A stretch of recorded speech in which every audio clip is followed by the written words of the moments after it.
In this video, I will show you how to fix the navigation tab not showing in Shopify. If you're unable to find the navigation tab in your Shopify dashboard, don't worry. Shopify has recently updated the location of this setting, and I'll show you where to find it. First, log into your Shopify dashboard.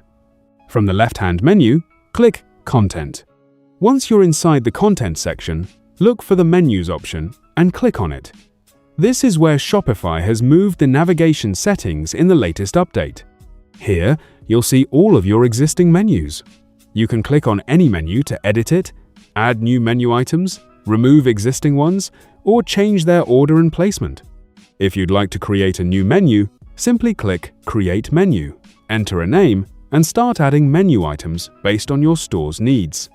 So, if the navigation tab is missing from your Shopify dashboard, you can now access the same settings through Content and then Menus.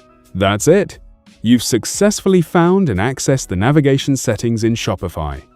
If you found this video helpful, subscribe to our channel.